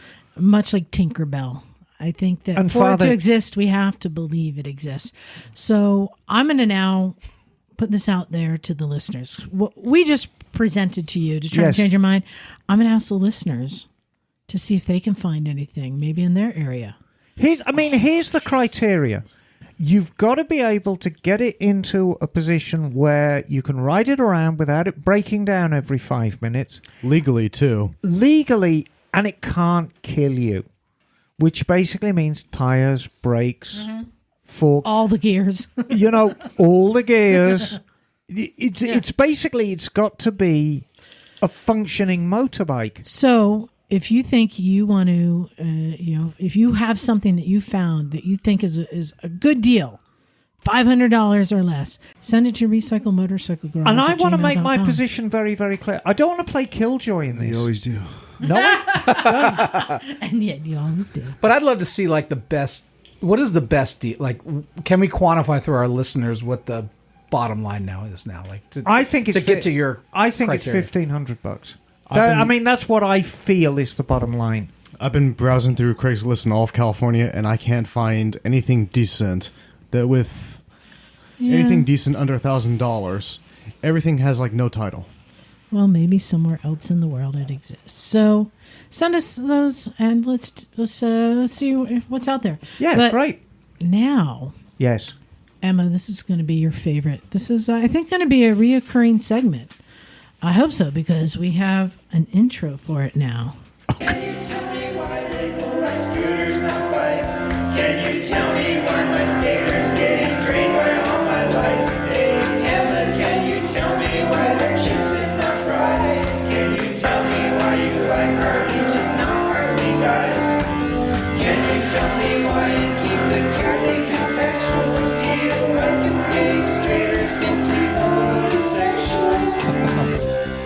Can you tell me why? Tell me why. Hey, misfits, can you tell me why? God, wasn't that fabulous? Oh my! Who sent us that? There is way more effort into that than this deserves. Hey, Henry, can you do me a favor? See that mic over there? Can you point it to the ceiling?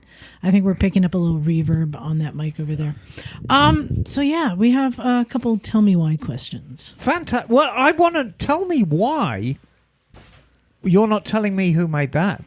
It's our friend, Lou Bajeter. No, Lou Bluwog. What's the name does he use? La Blewog. Creative writing. Okay. Really? He made that for us? Yeah, he did. What's up, dude? It's absolutely Yeah, I know, right? superb. Thanks, Lou. So, yeah, that's not the only song.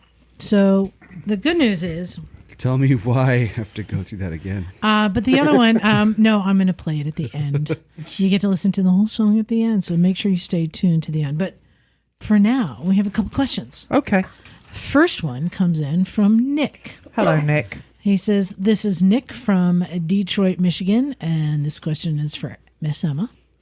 Tell me why Tell me why ain't nothing but a... classic motorcycles require zinc as an additive to the engine oil. What is the recommended ratio of zinc to be added to the oil, and what in the manual would indicate whether or not a zinc additive is required for your machine?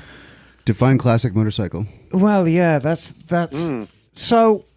Oil has changed a great deal over the years, and with the way that oil is designed, engines have changed, and the materials they're made out of has changed.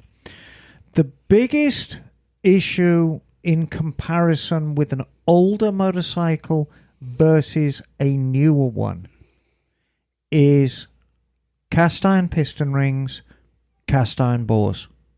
And that's how it was back in the old days. Now, cast iron running in cast iron makes for an absolutely fantastic sealing surface, but it takes forever to break in.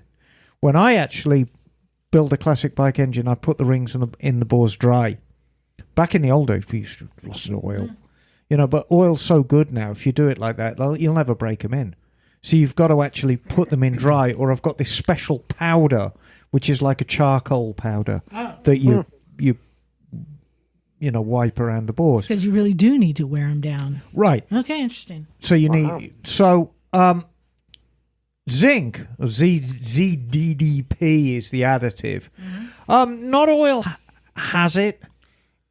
It's a friction reducer. And when you have a high friction engine, like in a classic Triumph where you have cast iron rings in cast iron bores and you have plain followers on cam lobes, introducing friction reducers is a good idea, but not always.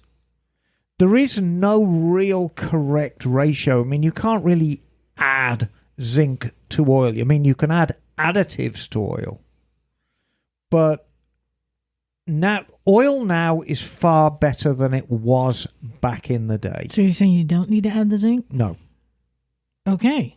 No. Not in motorbikes. With modern oil? With modern oil. Okay. For a classic bike, for a classic British bike that has a separate clutch, Castrol GTX is the finest oil money can buy. But do you recommend taking your zinc one a day vitamins? Oh, absolutely. Okay. Absolutely. I recommend John doesn't. Really? Well, your bowel is active enough as it is.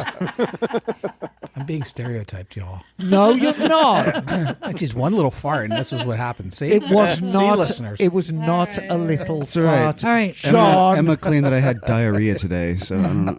All right. We've got one more. And this one came in audio. Tell me why no one makes a hybrid motorcycle. This is Ian Vanek in Olympia, Washington. There you go. Oh, Thanks, Ian. What a great question. And it boils down to exactly the same reason why motorcycles have... Propulsion systems on motorcycles are quite limited. It's real estate. It's as simple as that. Motorcycles are really quite small.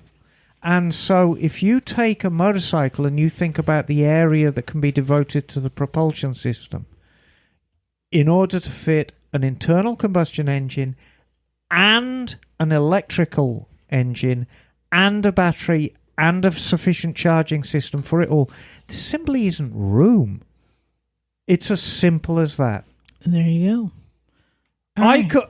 If I was building the ultimate motorcycle and sidecar, I think I might consider a hybrid propulsion for that, because you have more real estate to play with.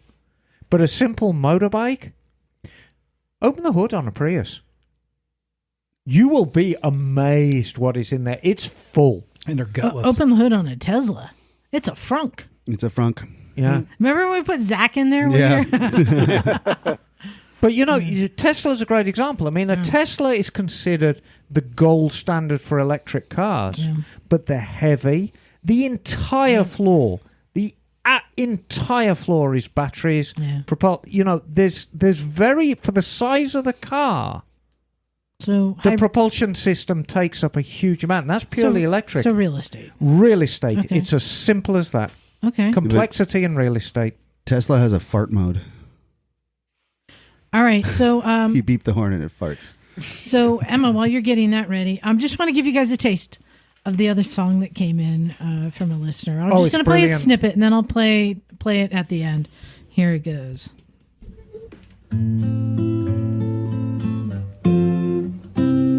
Yeah. They are my fire, my main desire. Believe when I say I gotta ride every day. There's just a taste of it. Nice. That's pretty cool. And that came from Jim Croce. We don't deserve this. And now an announcement. Lord Tigers. Roar. of Northern California is proud to support NorCal's local motorcycle shops and businesses, and will be featuring, who are they going to be featuring? Mototown of Marina, California, in the upcoming Quail Motorcycling Gathering, May 14th, 2022, at the Quail Golf Course. Where is it? Carmel by the Sea. Hey, just curious. Yes. Is there going to be a gathering? Is anyone going to be going down to Mototown during the Quail? Well, I got to do loading. So, just come down. You know, I've got a great tent. I'll be sharing it with Matt. There will be a lot of tomfoolery and a lot of hijinks. They've got this giant inflatable tiger. Yeah. And I hope that he's going to bring the tiger because we can have a lot of fun with that. Can we turn it into a bouncy house? I hope so. So, just come down and see us. Why don't you organize a ride later? I am going to ride down there. Yes. Yes. So anyway, Okay. this is the triumphant return of the Quail that has been postponed since 2019 due to the Rona. Check out Motortown and the Quail on the Book of Faces and Instagram for more details, and visit lawtigers.com to learn about their ongoing support of the riding community here in Northern California and nationwide. Listen, I got to tell you, Law Tigers are the neatest company. It's always a joy seeing Matt in my shop. He always gives me the best swag. If I crash my motorbike, know who I'm going to call? Law Tigers. John, Yells. you decided to sell a bike. I did. You have fallen out of love with one of your Completely out of bikes. love. Oh no. Oh, this I hurts. Wrote it and used And it. -1. Yes. -1. Which one did you sell? I haven't sold yet. I will be selling. He's decided. The mountain goat. He has Which I think you actually emotionally predicted. separated from which bike? The XD 225. Bring it down to Motortown. I'll sell it for you. We can talk, yes. Yeah. What a great little bike. It is a great little bike. Here's the thing, and this was when you were looking for a dirt bike that you could be a little more confident and easily Right. touch the ground on. Yep. This was a bike that was recommended by people we know, and you found one.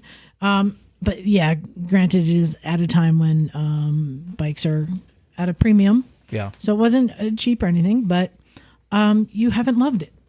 No, I haven't loved it. But let me just say, it's a great bike, and for the right situation, it's a wonderful bike. One of the best things about it has a 6 gear, and it can run up to 65 pretty easily. It's just I'm a big guy. I feel like I'm overtaxing the chassis and the suspension. Big guy on a little bike. No, Just hang on. a fat man on a little bike. That was what I was You've saying. done quite a few suspension mods to that, have Yeah, you not? I have, and it's still so now it's down to like being underpowered. Okay. So, and I'm not looking for something that's like 60 horsepower in the dirt, but I'm just, Well, you were making noises about getting a CRF 300, weren't you? that's what I'm thinking about right now. That's currently top of the list. So that'll give you what, 10 more horsepower? 10 more horsepower But you're you'll going feel that. to 10 more you're, modern horsepower. you're going to and come, fuel injection. You're going to come back to the other problem, which is that you can't safely put both feet on the ground. But again, on a lot of the modern The dirt bikes. CRF is the same seat height of my Kalar. So I'm feeling pretty good about that. Yeah, And it's thinner than it's narrower than my Kalar also. I mean, I see the advantage of having a dirt bike that you can put your feet down and kind of like paddle through stuff and dab when you need to. And that's why I thought that would be a great bike for you, because it would give you that confidence to have a little goat. I don't that have can any get you anywhere. I got no regrets about buying But it. you want to have more power. I want a little more oomph and You want to get some air. it's a 2003. Did you fit a DRZ 400 motor in there? No, I've thought about a DRZ 400 also, but that's even taller. could. No, put the motor in there. Yeah, In the bike.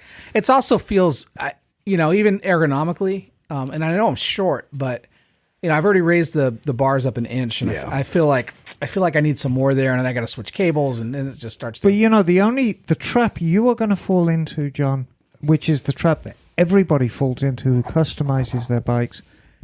all the modifications you've done They don't value anything. Yeah. add zero. Yep. They make it more desirable Yeah. to the right person, Right. but you haven't added a cent in value. I agree. Good thing I kept all the parts. Right. So And I think that bike will sell putting it back to stock. Oh, you didn't sell that shock by itself. Well, at least looking stock. Because that you took a while to get and paid good money for. Oh, yeah. it was $300. It wasn't All right. It wasn't horrible. So you think the perfect bike for you is? I think I'm not going to make any decisions till I get back from Pakistan. But the top of my list right now are the DRZ 400, the Honda 300L, or the KLX 300. Oh, I think the KLX. Really? Oh, yeah. KLX is very good bike. I don't know. Better than the CRF? I don't know, John. You might come home with a cash deposit 70. Atlas I know what Honda. that is. CRFs or Atlas? No. I think I'd buy the KLX. I like the KLX. I think the KLX makes more power than the Honda. No, they're about the same. I've been doing the research. They're almost neck and neck. KLX has a slightly better suspension, but it doesn't matter to me because I'm going to have to swap out But the rear. there's something about Kawasaki's, whether it's the rawness or the way they make, but they always just feel a bit edgier. I've ridden one. I've ridden Jocelyn's KLX when she had that press bike, and it was fun. Doug, Hey, I've got the bike for you. What's that? Little BMW 310. no. Huh. Yeah, maybe Something different. They I want don't, they something don't have a that's lot of power. desert that I can take out in the desert. And Doug, everyone disagrees with me, but I still think a DRZ SM with big blocks. With big blocks. Big block tires. Oh, you should talk to McCarthy about that. And everyone says no. No, Well, he it'll would be give the you one the lower who's bike. he would be the one who's making the biggest nose. They're virtually unrideable in the Right. dirt.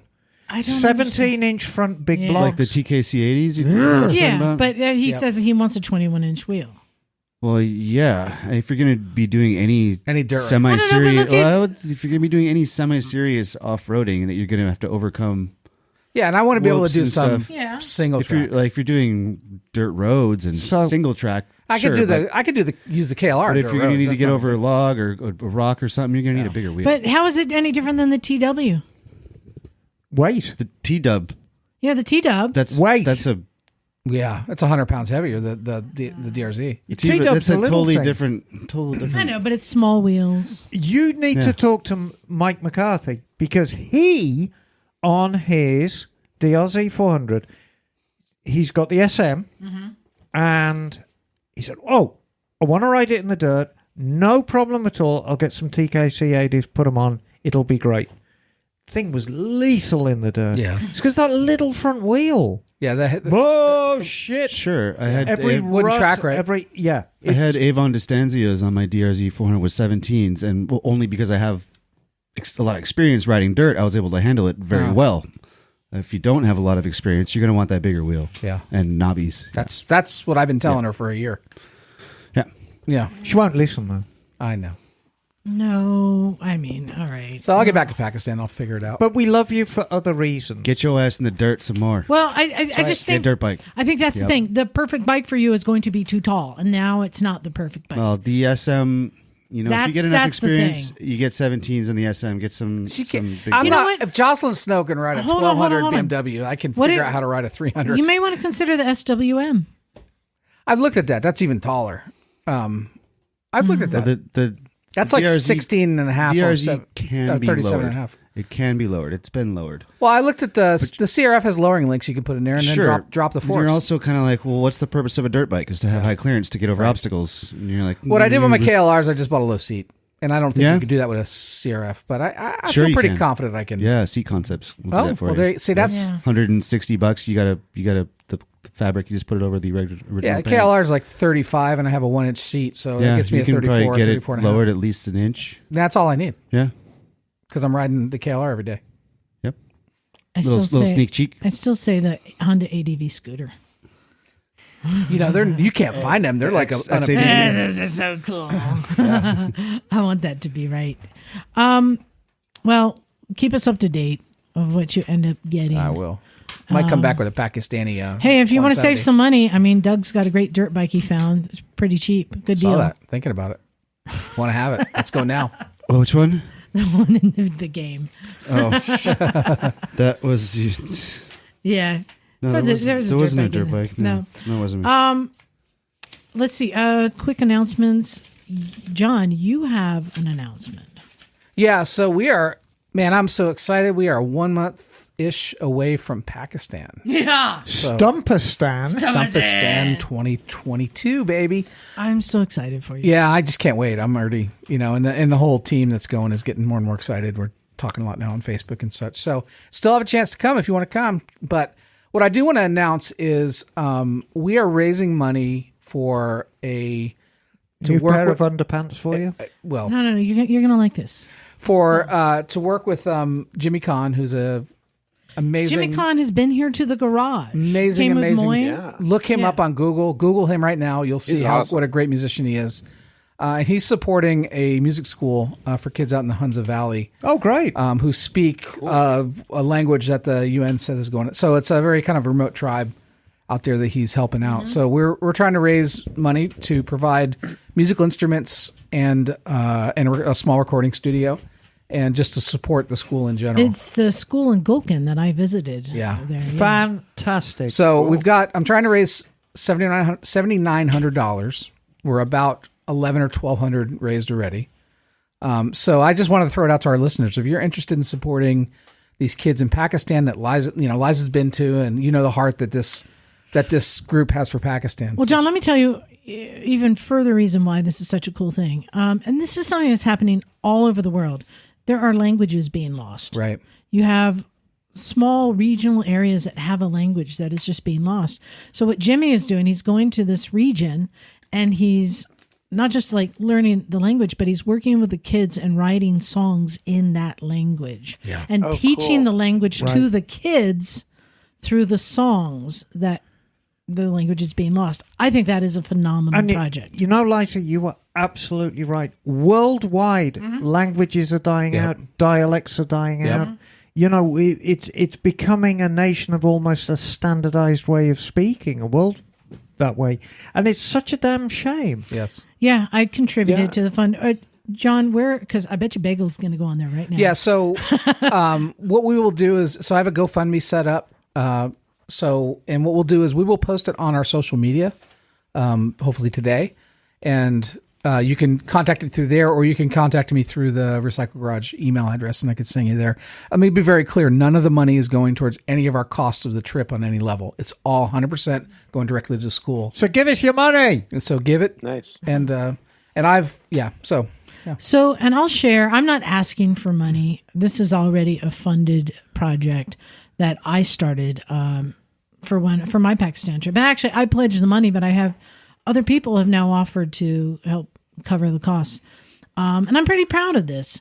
Similar up in the Hunza area, we visited on my last trip a hostel for young girls who can live up in the Shimshal Valley that you're going to go visit, John, which is way up in the mountains. And they don't really have access to school. So this woman, Hussein Bibi, who's from there, who ended up getting educated, she came back and set up a hostel for the girls from the valley to come down and live in Hunza and go to school there from this hostel.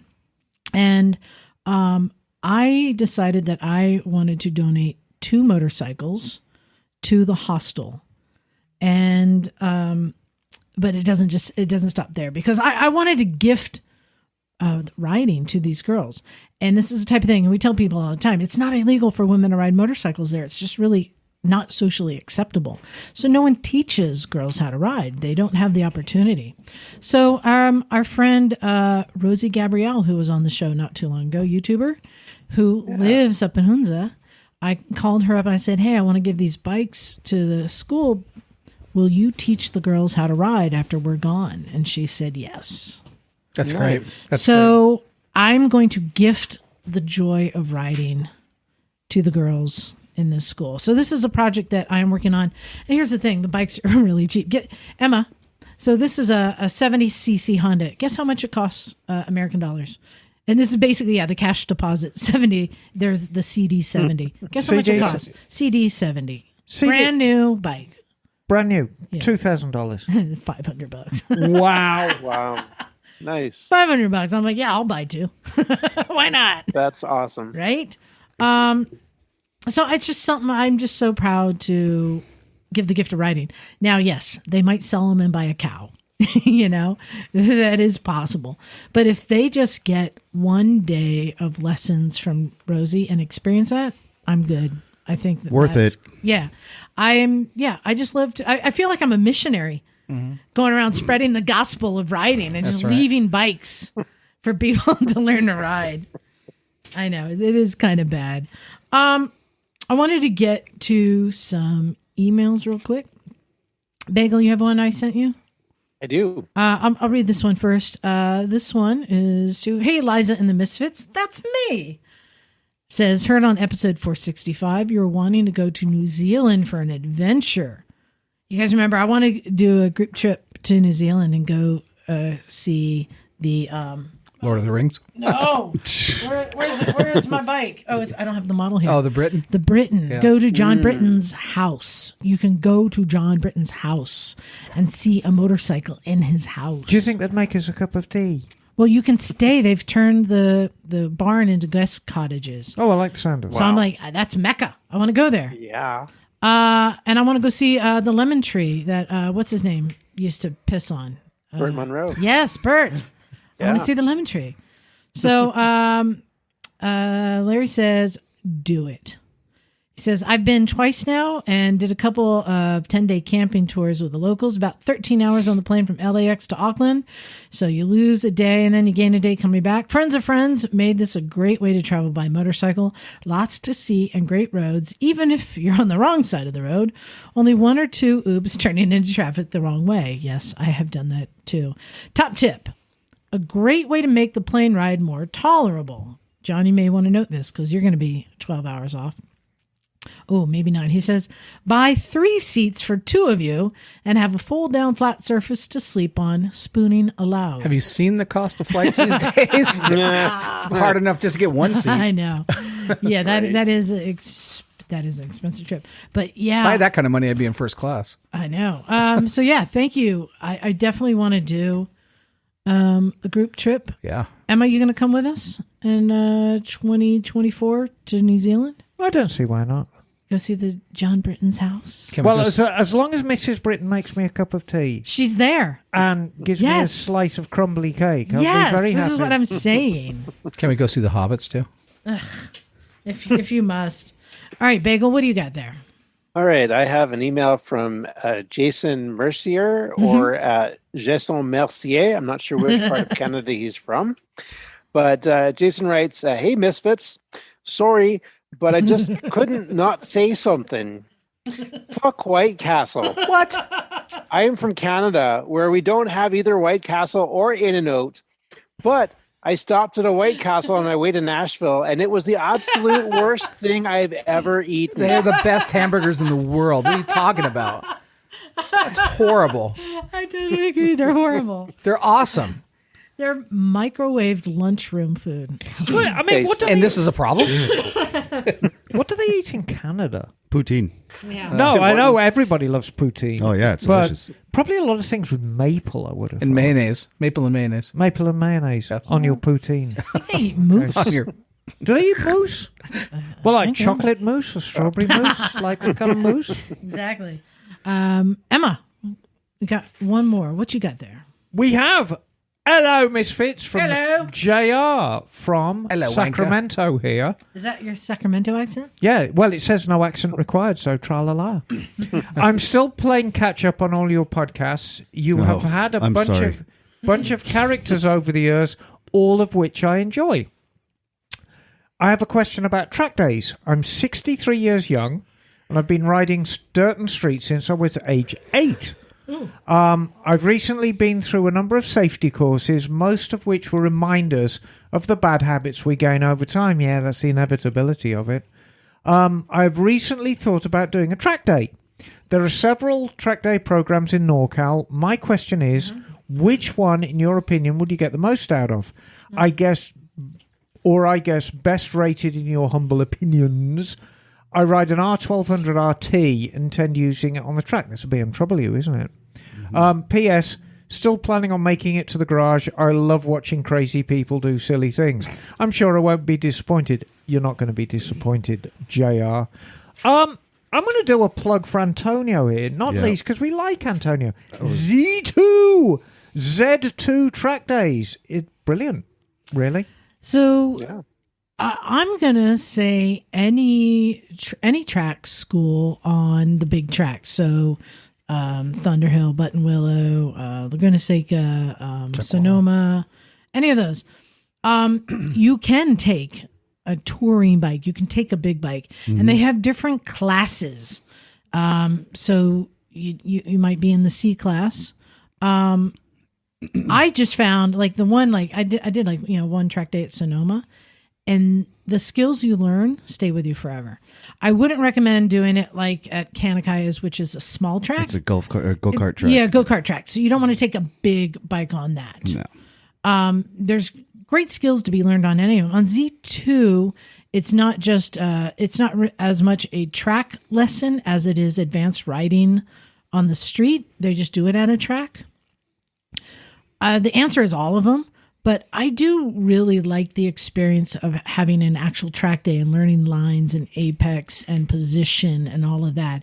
It is something that, John, I use it in Pakistan. And so there's a lot of different ones. I'd say any of them. You might consider doing Feel Like a Pro also. If you don't want to take your street bike, because they'll give you everything. You just pull up and... Oh, Ryan, yeah. But he's great. I remember when I did my track day and I was in C class, and you go in and you get like... It's like 40 minutes of classroom and then 20 minutes on the track because they're rotating the different classes. And I'm on my Ducati 900 SS, Feeling all bad. And I'm going around the carousel at Sonoma. And I got passed on the outside by a guy on a R1150 RT touring bike. Right on. And I'm like, motherfucker. Right? That's right on right there. And you're like, shit. And that's when I'm like, oh, you can bring anything here. It's your riding ability. Is not hampered at the track at all. So any bike you can do. I have a suggestion for JR that kind of involves everything we've just said. Why don't you do a ride like the pro on one of Ryan's bikes? Right. And get a feel for it. And then if you think this is the greatest thing since sliced bread, which you will, then, get involved with any of the other courses. Yep. But Z2 is... And then you don't have to invest in leathers for the first time out. I think we can all agree the answer isn't one does everything. Every type of class gives you more tools in the bag. And that's something that we kind of preach here is like we love learning more and more and more. Henry, have you done a track day? I did. I did a supermoto class back in down south in Orange County. And would you say that the skills you learned still carry over sometimes? Oh, absolutely. Yeah. So I think any class you do, any one of them is the right answer. Emma, the dirt riding that we did down at the Honda school. Oh, wasn't it great? But you haven't been dirt riding since, but would you say that some of the skills you learned there carry over? You know what I learned? What? There's no crying in motorcycling. No, of course I did. The biggest thing that I learned, because in case you haven't figured it out, Rufus is quite squirmy. And before that course, when Rufus starts breaking loose, when I start really whipping him along, I just crap my pants. Whereas now I realise that loss of traction isn't as catastrophic as you think. That's right. And you can mitigate the loss of traction. Yeah. So, that's fine. I want to make a quick announcement before we say goodbye. Okay, this is it. You know what is coming. We're not going to be here next week. Why? Well, yeah, you're right. Oh, yeah. We're going to be in Portland. For... The one show. The one show. Not the 2 show or the 4 show. Exactly. The 1 show. Exactly. Although there might be a number 2 show. I think if there's John around, there will be a number 2 show. Wow. However, that's where we're going to be. Hey, Emma, pull my finger. No. Bagel's going to be there. John's going to be there. Liza's going to be there. Yeah. Mrs. John's going to be there. Mrs. Stumpy. Mrs. Stumpy's going to be there. Yep. I'm going to be there. Mike McCarthy's going to be there. Lila's going to Mikey be 3 there. times. Ellie's going to be there. Mikey 3 times with Marie Muffins and Lois Children. Yes, one of the kids. One of the kids. It's a misfit cornucopia. Will Mikey be Mikey 4 times if he wins this? If he wins. Could be. I He tell could you be what. Mikey Mikey 7 could be times. 5 or 4 6. times. So Yeah. me and Mike have been coordinating. We've been working on the three bikes. They are looking good. Captain Crunch is absolutely sparkling like a new penny. My personal opinion, I think he's going to do very, very well with the shovel head. That is such a nostalgic bike. It just takes you back. It takes you back to the day just looking at it. And the finishing touch is that Addams Family tail light he put on it. I think he's going to do really, really well with the shovel head. But Nice. who knows? You know, it's a world-class show. There are some extremely high-standard bikes. I have been polishing the Trident like a mad thing, and nobody's ever going to accuse me of that bike being a subtle colour. So, come down and say hi. Yeah. What did we decide that we want to say to Johnny? You go up to John and you say, introduce me to Miss Stumpy. That's right. There you go. And then John will say, this is Melissa. Oh, I was going to say he'll take him to the corner and... I'll show him Stumpy. Show me your Willie. You just don't know. That's the joy of it. And the carpet does match the drapes. One last announcement. Still have shirts for sale on our website, motorcyclesandmisfits.com. I am down to large and extra large. That is it. And once this design sells out, they're gone. Until the new design comes Until in. the new design comes in. Yeah. So go to motorcyclesandmisfits.com. You'll find links to everything there. Are we going to be taking T-shirts to the one show? I might have a couple. Yeah, it might be worth asking. But I think most of the people coming out might already have one. We'll find out. Well, it'll be easy to identify find. you. Yes. Oh! Yeah, exactly. Motorbikers and Misfits T-shirts. So, yeah, I think that's it. We got a lot coming up. And look, I just did a big ask you to send us your email about your tell me why. Send us your email about $500 project bikes. Do they exist? Right. And I asked you to send me an email with your what you want to nominate But for you- our But you want to make fundraising. it clear, Liza, you don't have to do all of them. You can pick one you particularly like and do that. Or you can do none of them and just sit on the couch and pick your nose. I know, but it's a It big doesn't ask. matter. But hey, it gives But- you more reason. Send Yeah. us an email, recyclemotorcyclegarage@gmail.com. Yeah. I think we're ready to get out of here. Yeah, I'm not enough. I know. Thanks, everyone. This is Liza. Henry. Stumpy John. Emma, darling. Douglas. Bagel. And we are out of here. Cool. Hella bloody.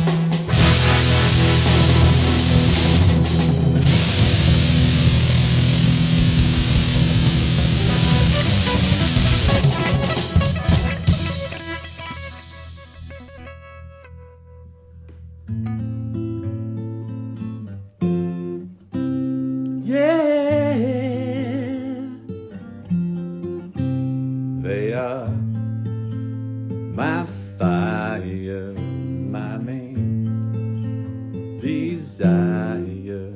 Believe when I say I gotta ride every day, but bikes are expensive, dangerous, and offensive. You say I have too many, but I want more anyway. Tell me why motorcycles are so much fun. Tell me why I gotta get D-1. Tell me why I never wanna hear you say I have too many tune-ups. I like Foreplay and rides are my ecstasy. I know it's a bit much, but I need bikes up my crotch. Tell me why motorcycles make me happy. Tell me why they always cream my Twinkie. Tell me why I never wanna hear you say